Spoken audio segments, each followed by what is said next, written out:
How are Christians to live in this world? We must remember why God saved us in the first place. Now here it gets to our action, our conduct in the world. Well, first, we must remember why God saved us in the first place. God redeemed us. He saved us to be holy and happy. And those are connected. Holy and happy. Look at verse 11. When Peter says, beloved, reminding them again, they're loved by Jesus, loved by Him. Peter's saying, I love you and the Lord loves you.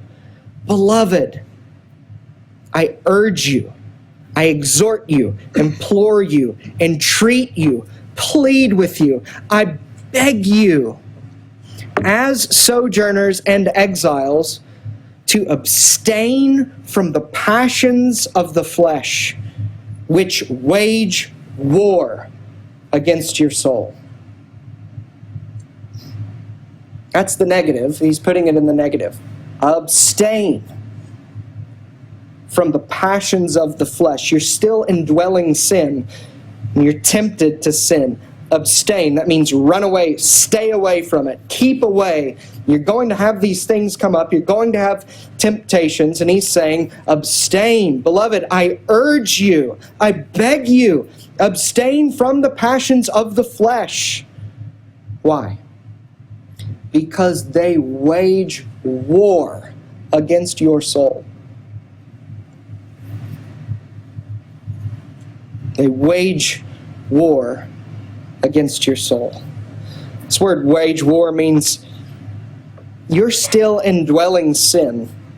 Your temptations to sin, the many temptations that happen to us through this life, they fight as soldiers in an organized battalion. That's what he's saying when he says, the passions of the flesh, they are waging war against your soul. The word he uses for waging war is used of battalions who are fighting as soldiers. It means fighting or to serve in a military campaign. You are your own worst enemy. I am my own worst enemy. Our still indwelling sin, the fact that we are in the spirit but also in the flesh and have to battle our own fleshly desires, that's our worst enemy. That's what's waging war against our soul. And he urges us to abstain from those passions of the flesh, which wage war against your soul. Friend, this has to do with how you live privately. What's going on in your own head, in your own heart, when no one else is watching. That's what he's dealing with in this first part. This is why God has saved us, to be holy and happy. To fight against the very things that wage war against our soul. We must remember God redeemed us for this purpose, to be holy and happy.